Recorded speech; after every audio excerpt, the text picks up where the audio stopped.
Hey guys, welcome back to my channel. Today is episode 8 of Know Your Author series, and today we have with us Sahar Mustafah. Yes, 2020, the book was Rage, and the name of the book was The Beauty of Your Face. It's one of my favorite books, and she's one of my favorite authors. Let's find out more from Sahar herself.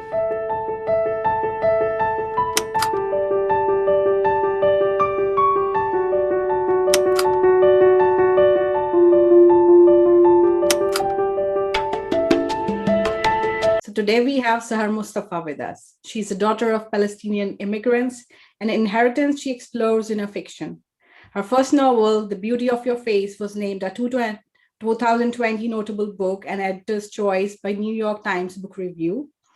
Her collection of short stories, Code of the West, won 2016 Willow Books Fiction Prize. She writes and teaches outside of Chicago. And welcome, Sahar. Oh, thank you, Sana. It's so nice to be in this space. Yes. Would you like to tell us more about you? How does your normal day look like with this COVID situation? So you've caught me during spring break. It's actually the last day of my spring break. So I'm a full-time teacher. I teach high school students and mainly the older students. In fact, I have seniors who are about to graduate in about 2 months. I also teach creative writing, which I absolutely love. So yeah, it's funny because I have two young adult children who don't live with me anymore. So when the pandemic hit, there really wasn't a shift. It's always been pretty quiet for my husband and me, which is really nice. It's also, I feel like it's a privilege, to be able to write without too many interruptions. So that part of it was not a difficult transition, but I did miss just being among other adults in the workspace and with students. So that was something to get used to. But we are now back for what we're calling the hybrid attendance. So I have small groups of students who are on campus, and I've also returned, and we have just partial weeks where we might be remote and home. But a typical day for me during the school year is I wake up very early. So I'm up between like 4:30 and 5 to write because that's my best time of day.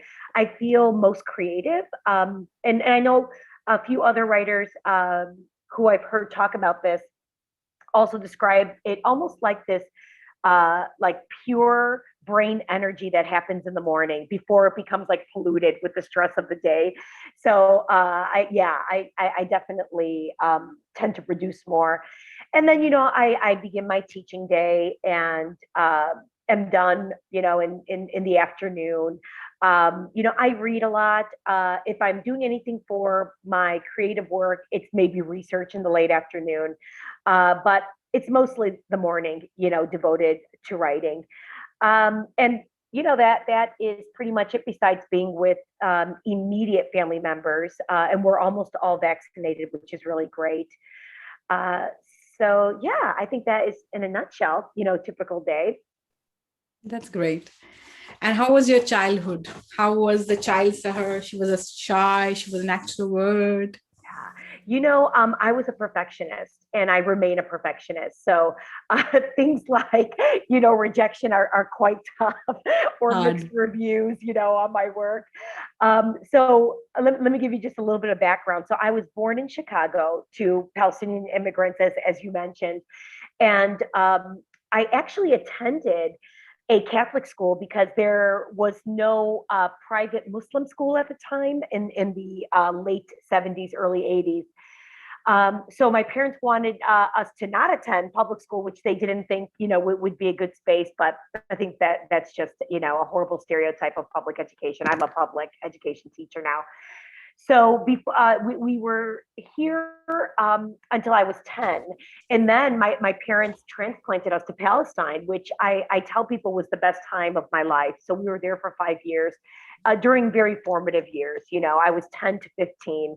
And then we returned because of the first intifada. So the first uprising it really just disrupted everybody's life. But being American citizens, we were able to, sort of take advantage of that citizenship. And so we returned because, my mom did not want our education to be disrupted. So we came back, and I've been back ever since, but we still have our home there. So I visited Palestine. So, I grew up in a large family, 4 girls and then 2 boys. So my parents really wanted the boys. And so they came after. I was a big reader, Sana, and that it sort of informed my love of writing. And it's interesting because I am the most avid reader, and having parents who didn't read to me has really made me think about how maybe some things are innate loves, and then things are also obviously nurtured, in the environment.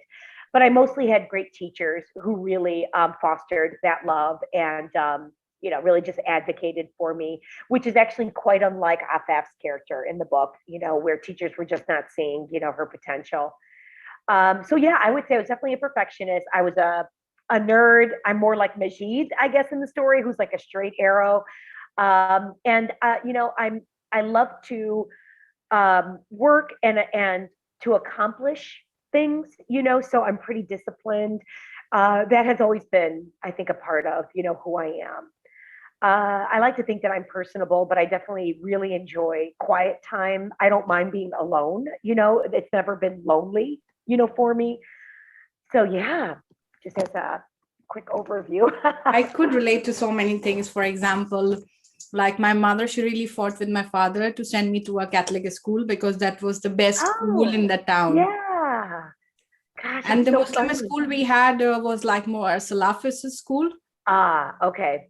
So she was like, no. And speaking English in India at that time was like really big thing. It's like the language of the educated people. Yeah. And if you don't, with the, how would I say, the best English, if you speak, that means you're very educated. And then the level of English tells you how educated you are. That is so interesting. Wow. So she really wanted me to speak English very well. Yeah. And so then you attended a Catholic school? Did that Yes, actually I happen? attended the Catholic school. It was a convent school, and we had nuns, and it was a girls' convent, I would say. Oh, okay. Yeah, ours was co-ed. We had nuns. But, I was just so fascinated by the pageantry of Catholicism, which you also see in the book. Yes. I play around with that. But we were the only Arabs and Muslims in that school. It was really quite an experience, That's amazing. What a coincidence. Yeah. And the second point, I would say, like, my parents were not readers also. They never read to me. And I was also a good reader, I used to love reading. I used to imagine myself somewhere, and I used to write like small little poems or when I'm sad. But yeah, I also imagined myself to be writing somewhere and, to be reading. Yeah. So yeah, 2 points I could see myself there completely. Love it. Oh, I love it. So what is your favorite book or books? I was thinking about this question, and I'm always so worried because it's so hard to answer. So I was thinking, what? Let me tell you about maybe 1 or 2 books that have stayed with me recently. So books that I have loved that surprised me as well. One of them was oh my gosh, her last name is falling out of my head, but she's a Turkish writer. She wrote recently. Yes, Elif Shafak. Thank you. I was going to say Etafrum, but that's a Palestinian writer who I also read. But Elif Shafak, who wrote the 10 Minutes in this Strange World, I'm condensing the title. I just absolutely love. So she's someone now that I want to explore because I didn't really know her work.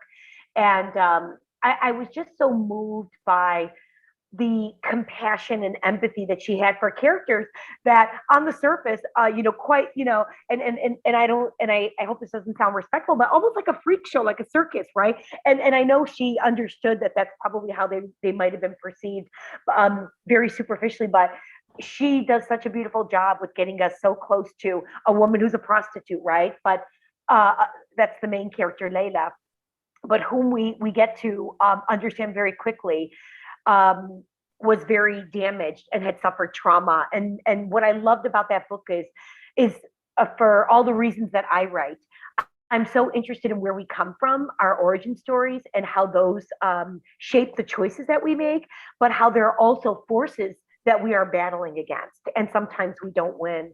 And that book really represented, why I love to write so much, and just so beautiful.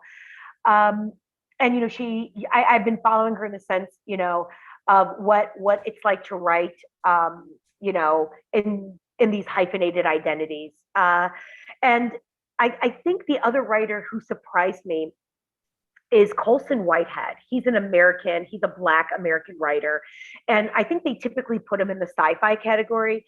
But the last two books, and I think both won the National Book Prize, and I think he might have won the Pulitzer in 2020. They're both beautiful books, Sana, about you know Black history in this country, and I can't read enough books about that. Do you know what I mean? So there's never a point for me. No, I'm also interested in the same genre. Yeah. I like to. And I hope that people feel the same about Palestinian history and Muslim, experiences, because he proves to me the experiences are so nuanced and so varied. And even though the historical things and experiences remain in place, right? The characters that are invented reveal the incredible dynamic and human stories behind those actual historical time periods, and he does it so beautiful, and he rattles me. And then of course there's so many other books, but those are the ones that have stayed with me, that I think about, and that I might even present in workshops in terms of like great craftsmanship and things like that.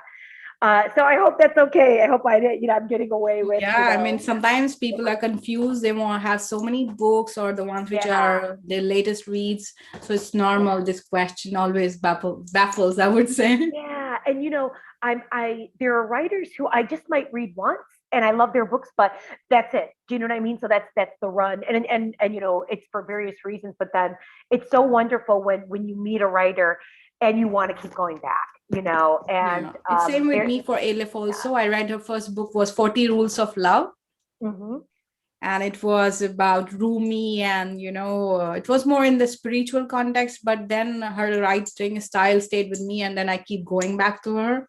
It's same with Laila Abu Laila. I read her Kindness of Enemies, and I keep going back to her books, and I keep waiting for a new book. So yeah, I read her short story collection some years ago, and again, so there are people who I'm like, oh, I need to go back to and visit with them, some more.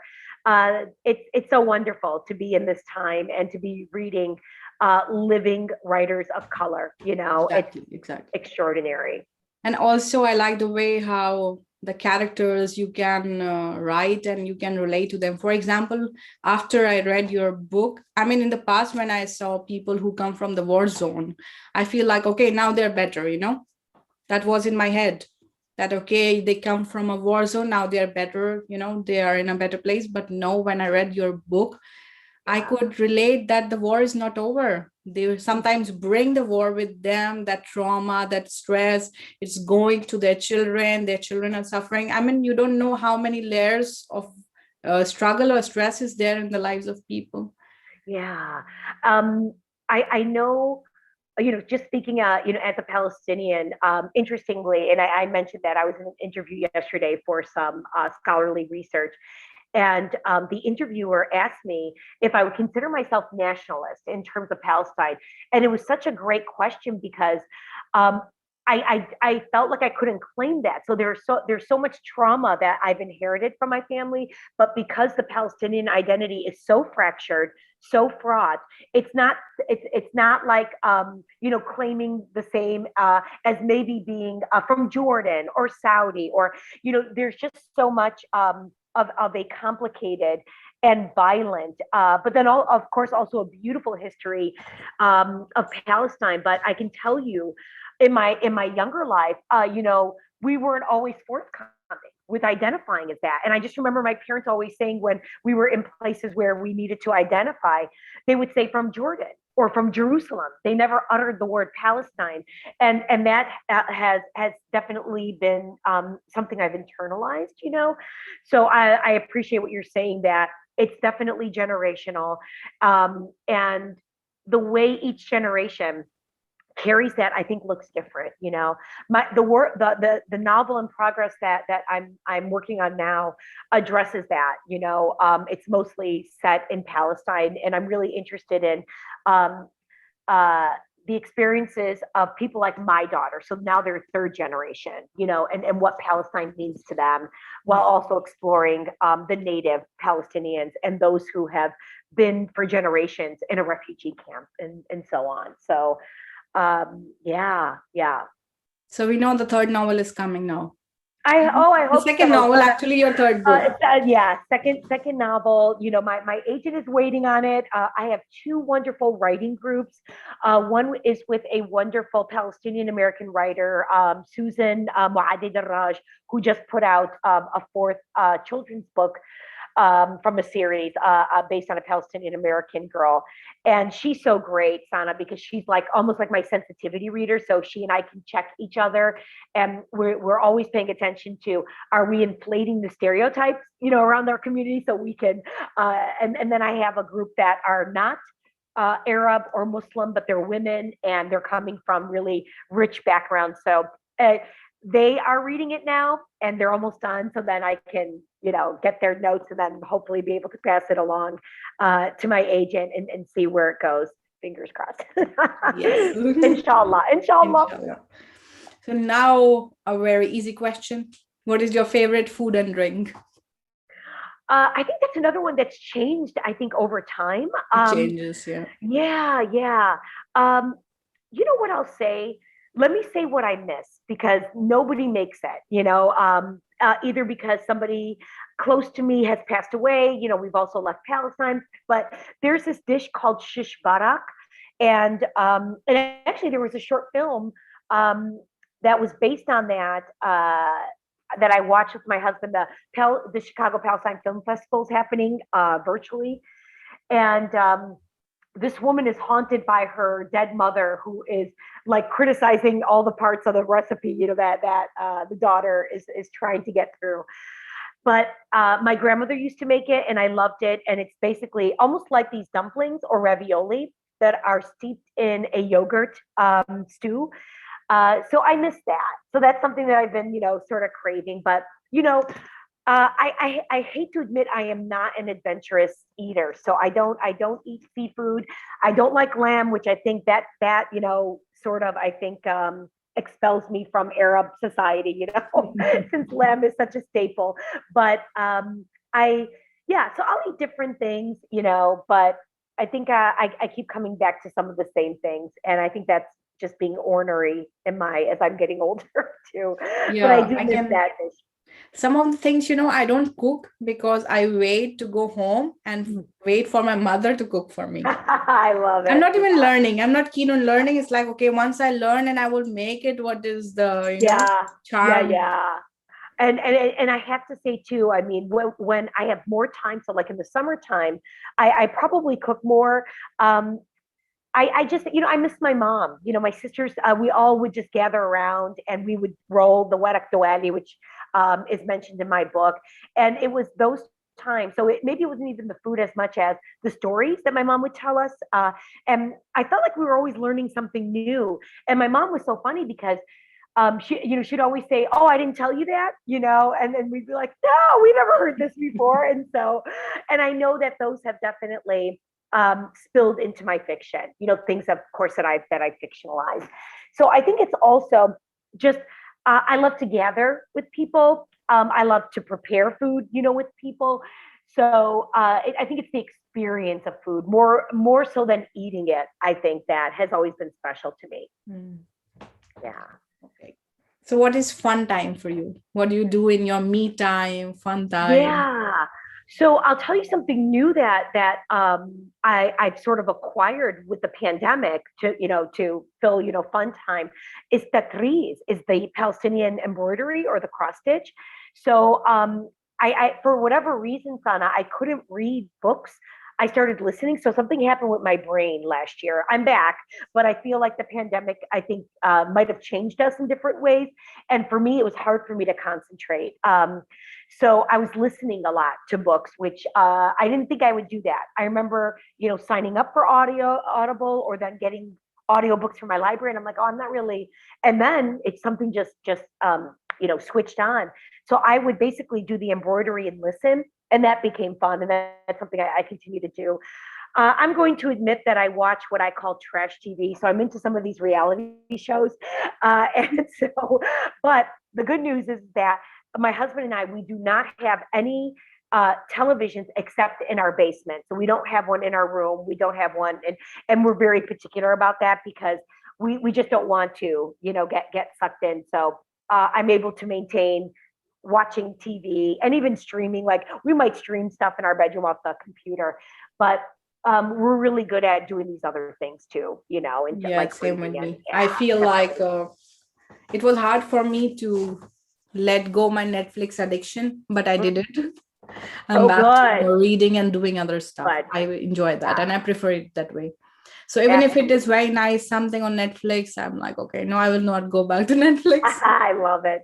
Yeah, there's, I think, sometimes I find myself like in strange moods, and again, it feels good to hear other, especially writers say, I couldn't even read, or I found it difficult to write. I didn't have that issue with the writing. I really took advantage, of just having half days and things like that. So it would be like less, maybe grading and things like that. Uh, so yeah, I think maintaining that balance is so important because there's just so many beautiful works of literature that are in the world now and have been, of course. And I just want to make time for them, certainly. No, that's good to know. Actually, for me, it's like when I am watching Netflix, it's so fast and it affects my Mm. reading. So when I come back to reading, I feel it's very slow. Oh, That interesting. action is missing, it's not happening fast, that Oh, that's adrenaline is interesting. missing.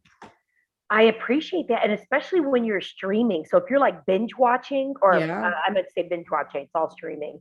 Yeah, I see what you mean. I never thought of it that way. That's actually a good point. I think Ye- yeah, maybe that's what slows us down when we go back to reading, or why some people are like, I'd rather watch because it's instant gratification and it's, No, I yeah. was into watching too much and I saw that it was affecting my reading. I don't feel much interested in reading anymore.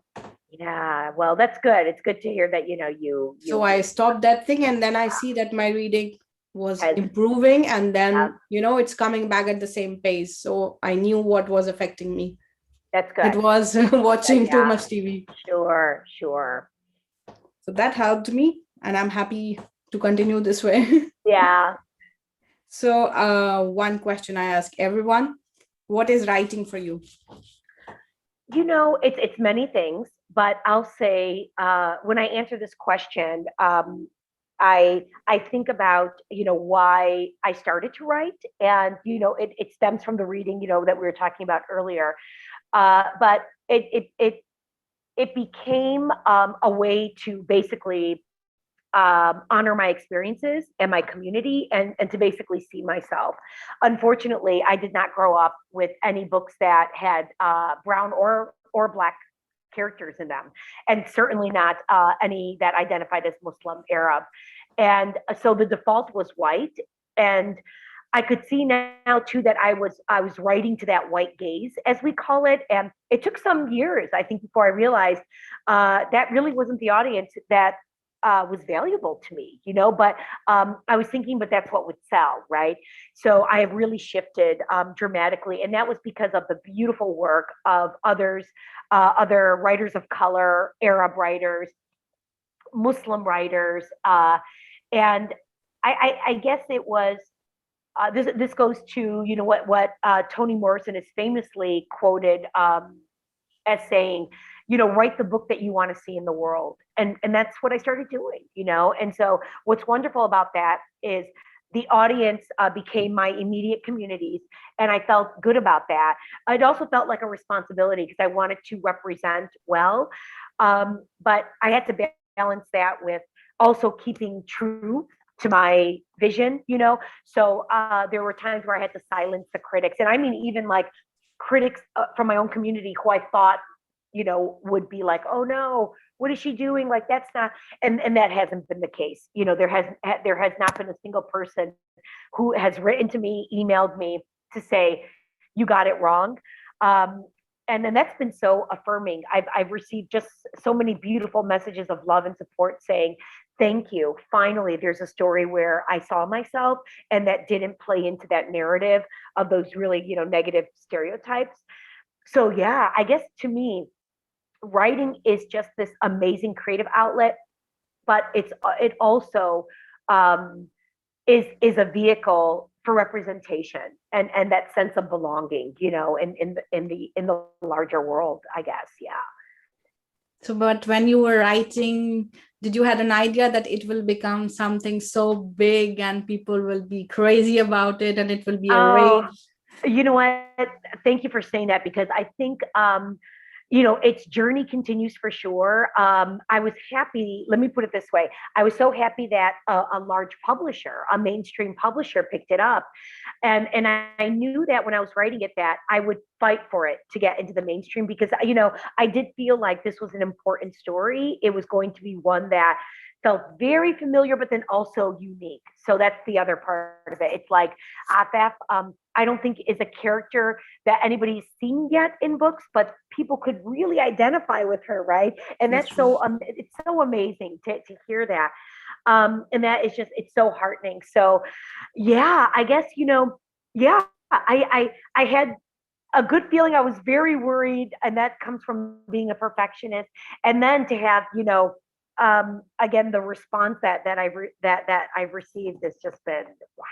Yeah, because So 2020 was not my reading year, but I was yeah, still checking the reviews of or the sure, bookstagrammers. And I was like, yeah, which is this book? Everyone was like, crazy for it. And then I was like, oh, I have to read this book. I was dying to yeah, read that book. And then, yeah. it was out of print. It went out of print so many times. I don't know if you Wow. know that, You mean but like out of I stock? waited for that book. I pre-ordered it, and Wow. then I waited and I got Oh my it. gosh, that is so wonderful to hear. I love it. And it was the pandemic year, so a lot of us who published in April and then all the way, till now, but especially us who were in the beginning of April, we were so worried about, how these books were going to make it to readers. But I think what happened was more people started reading, and so, but that's so great to hear. I didn't know that. Because Yeah, of I course, waited for that book actually, and I was yeah. able to get it in January this year. Oh I wow. think So I and that, wanted it in December, but it was out yeah, of print, and they told me that, okay, you can pre-order it. I'm taking the yeah. pre-orders. Oh, that's amazing. I love to hear that. That's really great news. And Yeah, now it's in the American paperback. So it'll look like the orange and purple cover, the original cover. I have So this that one. not that one. No. So that one, of course, and you've seen the other one, right, Sana, the Yeah, I have original? seen Yeah. it. Yeah. Okay, and then of course the Italian one also has a different cover, and that's just the way I guess the publishing industry works. So I'm so happy because now the paperback is out, and I'm hoping that people who didn't get a chance or didn't, find out about it will now come to it, via the paperback. But thank you for sharing that. That really means a lot. Yay! Yeah, but did you face any challenges to publish it? Yes, in the sense that when I was querying it, as we call it, so when I was sending the manuscripts to agents who really they're the go-between. So if I wanted to be with a big publisher, you typically need an agent unless it's really word of mouth, unless you know Yeah. somebody directly in the industry, unless you win a contest or something like that, which is what happened with my short story collection. But even then, that was a small independent publishing house. So I knew that it would have to be an agent to basically represent this work and to really, carry it through. So agents love the Afaf story. Rejection after rejection said, we love her, but we don't want to basically keep the shooter. And so they would ask me, are you okay? And I said, I'm not doing that because to me, that was exactly what I had heard through other writers in terms of the white gatekeeping industry. They always want to take control and make the decision and package the writers of color in a way that is palatable to white audiences, and I wasn't going to have that. So there was definitely a moment, many moments where I was incredibly discouraged, and I thought maybe this book isn't going to make it into the world. And I even had people close to me saying, Sahar, maybe you should rethink it. Maybe you should drop the shooter. And I'm like, but the whole reason I wrote it was because it was inspired by the real life murders of those three Muslim Americans. Yusor Abu Salha, her Yeah. husband, and her sister, Ali Hamhom. And I'm like, I'm not doing that because, that is me pandering, to a white and Western audience. And I'm just not going to do that. So fortunately, I met the agency that would represent my work. And it definitely went through some editorial changes, but changes that served the story that ended up producing basically what you got to read. So I feel very happy about that. So I would say that was the biggest challenge. These white publishers who didn't want to, what I thought, face the white domestic terrorist. And I do feel, I'm convinced, Sana, had it been a white writer writing about it and appropriating the story, there would have not been any question. It would True. have been edgy, it would have been bold. And I would say that even if I were a male Arab Muslim writer, there would have been no questions asked. So it's definitely a gendered thing. It's a cultural, challenge. And I'm glad that I basically stood firm, and was able to produce this, And I know for, based on what I've heard, some readers might be worried that it's graphic because they think school shooting. I don't want to read that. It's just too hard. I understand that, but I think you can also attest to this. It really is a book about stories and the journey of where we come from, right? And all the parts that have to do with the shooter. I like to think I handle in a way that is even respectful and it's not sensationalized, but it's hard. I know it's hard. There are points where when I've had to read, I've had to be careful because I'm like, that one is going to make me cry. So maybe I shouldn't be reading that, But I'm so glad that readers engage, and come out of it with just so many feelings, and maybe even a new point of view. No, I'm so glad to know about it, that, Yeah. that you stood firm and you said no. It was hard at that moment, when you were really trying to get it to the world. And then I'm so glad to know that, and so proud of you also. Oh, thank you. That Thank you. it I reached was, us as it should be. yeah, yeah. And I was surprised that even in the blurb, like the summary, the synopsis, they even included Palestinian American. I thought they were just going to keep it. So that felt like an affirmation too, The book that I'm working on now it's a little bit different because it really centers Palestinians. Who are also Muslim. We'll definitely get that. But this one very much feels like the Muslim experience as it is for this Palestinian family, and I'm proud of that. So I'm proud that I have been read by folks like you, right, Sana? You're not Arab, right? I mean, you're Indian, and that reach feels so amazing and expansive. I feel proud of it in that regard for sure, and it really speaks to all the identities that we carry and that we are negotiating in the different spaces, that we are in. Um, so yes, yeah.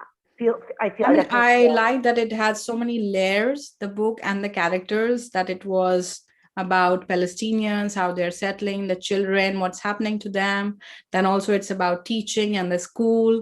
And then you covered that shooting scenario, and then, racism. And it also touched patriarchy, on so many Mhm. levels. And I would say I saw like some shades of feminism in the book, but they were so subtle and suave, and that you don't feel like, I see some people, they're so annoyed with the word as feminism. Sure. Yeah, That it's yeah. like, once you say that this is a feminist book, they don't want to even look at it. Yeah, yeah.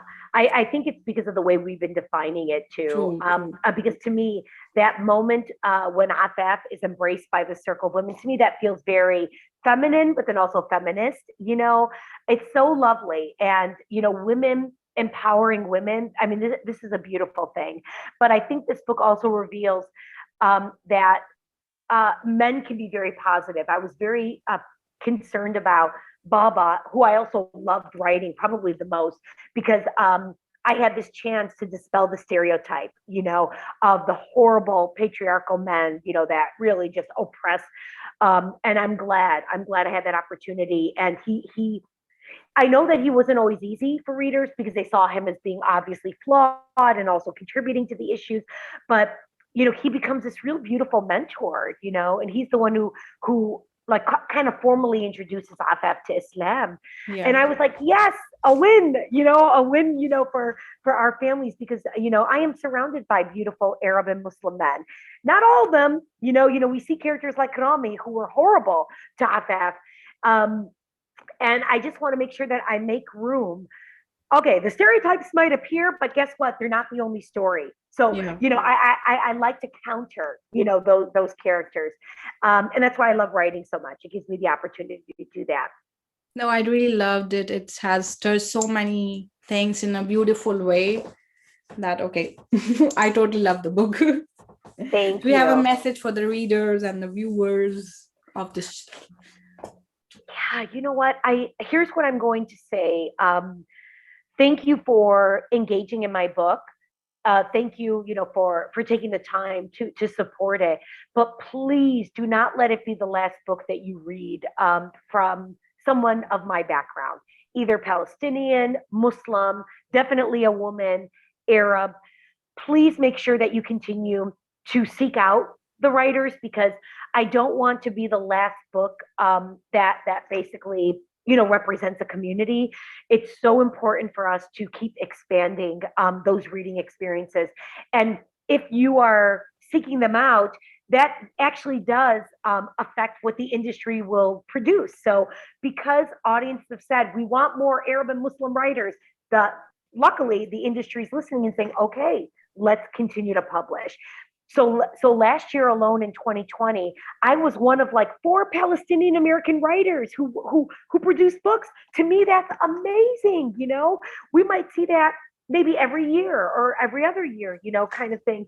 So I want readers to continue to demand, books like this and to continue to expand their experiences. No, that's true. But I see it's already changing, which is a good sign. Yeah, and hopefully it will continue this way. Absolutely. And we're already waiting for your next book. Oh, thank you. And then that would be the other thing too. Please come back. Please continue to follow me and to follow my work. And I hope I don't disappoint.